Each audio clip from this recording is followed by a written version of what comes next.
चलिए दोस्तों, आज का सवाल बहुत ही इम्पोर्टेंट और बहुत ही ग्रुप डी के लिए बहुत ही अत्यंत महत्वपूर्ण प्रश्न है।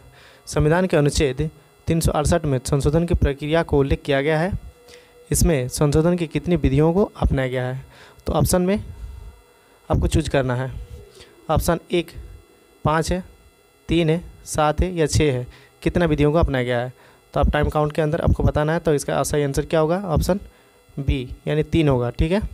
अगली क्वेश्चन, नए राज्यों का निर्माण संविधान के किस अनुच्छेद द्वारा किया जाता है?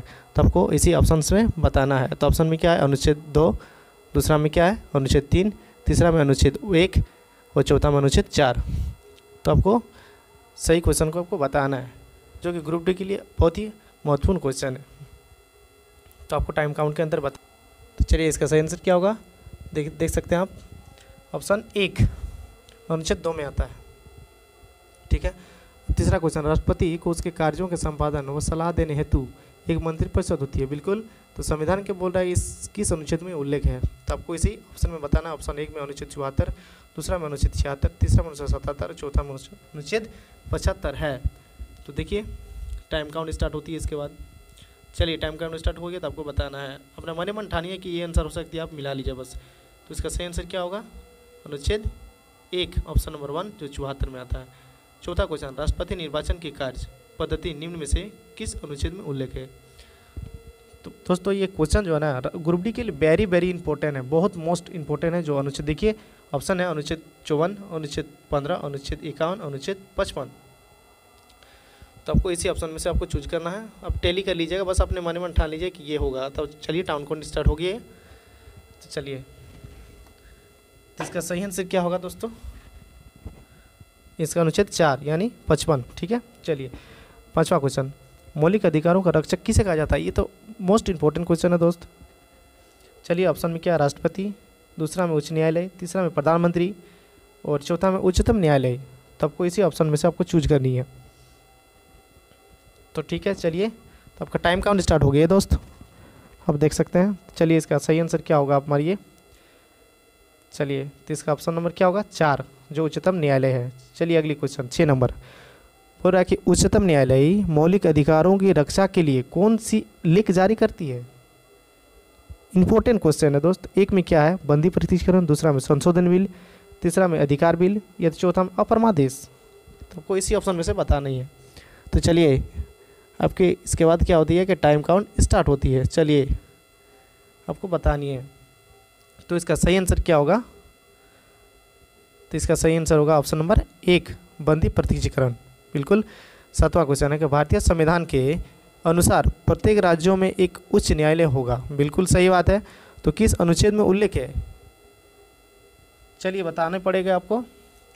अनुच्छेद 124 है, अनुच्छेद 212 है, अनुच्छेद 214 है, अनुच्छेद 211। तो इसी ऑप्शन में से आपको चूज करनी है। बिल्कुल।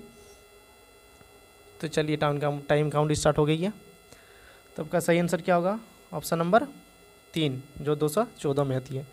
चलिए, 8 नंबर, प्रधानमंत्री पंडित जवाहरलाल नेहरू का सबसे बड़ा कार्यकाल रहा। बिल्कुल। तो कितने वर्ष तक रहा आपको बताना है। ठीक है। ऑप्शन 1 में 16 वर्ष, दूसरा में 17 वर्ष, तीसरा में 19 वर्ष और चौथा में 14 वर्ष। तो इसी ऑप्शन में से आपको बताना है। और ये जो है ना परीक्षा उपयोगी के लिए बहुत मोस्ट इंपॉर्टेंट है, जो ग्रुप डी आने वाली है उसी में आपका लाभदायक है। चलिए, टाइम काउंट स्टार्ट हो गया है। तो आपका सही आंसर होगा 2 17 वर्ष। ठीक है। अगली क्वेश्चन लेके आता हूँ, मंत्रिमंडल का निर्माण निम्नलिखित में से किस जोड़े से किया जाता है? चलिए, आपको बतानी है कि मंत्रिमंडल का निर्माण जो होता है, गठन जो किया जाता है, किसके द्वारा किस जोड़े से किया जाता है। ठीक है। ऑप्शन 1 में प्रधानमंत्री एवं राष्ट्रपति, दूसरा में कैबिनेट मंत्री राष्ट्रपति एवं प्रधानमंत्री, तीसरा में क्या? प्रधानमंत्री एवं कैबिनेट मंत्री और चौथा में राज्यसभा एवं लोकसभा। तो आपको इसी ऑप्शन में से चूज करनी है। और टाइम काउंट स्टार्ट हो गया है दोस्तों। देखिए, चलिए, तो इसका सही आंसर आपको बताना है। तो चलिए, इसका सही आंसर क्या होगा? ऑप्शन नंबर 3 प्रधानमंत्री एवं कैबिनेट मंत्री। बिल्कुल। अगली क्वेश्चन लेके आता हूँ, निम्नलिखित में से किस प्रधानमंत्री का सबसे कम कार्यकाल था? बिल्कुल। आपको तो पता, हमको लग रहा है कि आपको पता है जो। ठीक है। तो इसी ऑप्शन में से आपको बतानी है क्या? पीवी नरसिम्हा राव, दूसरा में अटल बिहारी वाजपेयी और तीसरा में एच डी देवगौड़ा और चौथा में चौधरी चरण सिंह। चलिए, तो आपको इसी ऑप्शन में से आपको चूज करनी है, जो परीक्षा उपयोग के लिए बहुत मोस्ट इंपॉर्टेंट हमको बता रहे हैं दोस्त। तो इसका सही आंसर क्या होगा? टाइम काउंट स्टार्ट हो गया है। तो इसका सही आंसर ऑप्शन नंबर क्या होगा? 2। ठीक है। अटल बिहारी वाजपेयी। चलिए अगली क्वेश्चन लेकर आता हूँ। अगली क्वेश्चन क्या है कि उपराष्ट्रपति के निर्वाचन से संबंधित जो विवाद होता है उसका निपटारा कौन करता है। चलिए वेरी वेरी इंपॉर्टेंट क्वेश्चन है दोस्तों, वेरी वेरी इंपॉर्टेंट। तो चलिए ऑप्शन नंबर राष्ट्रपति, दूसरा में प्रधानमंत्री, तीसरा में प्रधानमंत्री और राष्ट्रपति दोनों करते हैं, या तो चौथा में लिखा है कि उच्चतम न्यायालय। कौन इसका निपटारा कौन करता है। तो चलिए इसका टाइम काउंट स्टार्ट हो गया, आपको बताना है, इस टाइम काउंट के अंदर आपको बताना है। चलिए तो ऑप्शन नंबर इसका क्या होगा, देखिए ऑप्शन नंबर 4 जो उच्चतम न्यायालय इसका निपटारा करती है, बिल्कुल। चलिए अगली क्वेश्चन, मंत्रिपरिषद का प्रमुख कौन होता है। बतानी होगी आपको कि मंत्रिपरिषद का प्रमुख कौन होता है। चलिए दोस्तों आपको इसी ऑप्शन में बताना है क्या है। एक नंबर में कैबिनेट मंत्री, दूसरा में प्रधानमंत्री, तीसरा में क्या राष्ट्रपति, चौथा में इनमें से कोई नहीं। आपको इसी ऑप्शन में से आपको चूज करनी है। तो चलिए आपका टाइम काउंट स्टार्ट हो गई है, तो आपको बताना है इस ऑप्शन में से आपका सही आंसर क्या होगा। तो चलिए तो इसका सही आंसर क्या होगा, ऑप्शन नंबर 2 प्रधानमंत्री, ठीक है। चलिए अगली क्वेश्चन बोल रहा है कि अविश्वास प्रस्ताव के द्वारा हटाए जाने वाले प्रथम प्रधानमंत्री कौन थे। चलिए इतना मोस्ट क्वेश्चन है दोस्त, आपको बतानी है। ऑप्शन में क्या है, मोरारजी देसाई, विश्वनाथ प्रताप सिंह, नरेंद्र मोदी, एच.डी. देवगौड़ा, कौन से है। तो चलिए दोस्तों इस तरह के क्वेश्चन के लिए आपको लगातार वीडियो बने रहना पड़ेगा। और चलिए स्टार्ट हो गया टाइम काउंट, तो हमको बताते हैं इसका सही आंसर क्या होगा। Option number 2 Vishwanath Pratap Singh. चलिए अगली क्वेश्चन क्या है कि दिल्ली में राज्यसभा में सदस्यों की संख्या कितनी है।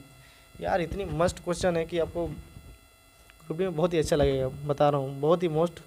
चलिए ऑप्शन नंबर 1 में 4 है, 2 में 2 है, 3 में 4 है और फिर 4 में 3 है। कौन सी ऑप्शन क्वेश्चन सही लग रही है उसको टिक मारिए। चलिए इसका सही आंसर आपको क्या होगा पता है, इसका सही आंसर 4 जो 3 राज्यसभा है, ठीक है। अब चलिए ठीक है, इसका 15 नंबर क्वेश्चन है कि निम्नलिखित में से कौन अमेरिकी राष्ट्रपति जो भारतीय संसद में भाषण दिए थे। ये क्वेश्चन बहुत ही वेरी इंपॉर्टेंट है दोस्त, आपको बताना है कि इसमें क्या है। तो ठीक है, पहला में क्या है जिल बिडेन, दूसरा में डोनाल्ड ट्रंप, तीसरा में बराक ओबामा, या तो चौथा में इनमें से कोई नहीं। आपको टाइम काउंट स्टार्ट हो गई है, तो चलिए इसमें बताना आपको ये कौन है, ठीक है।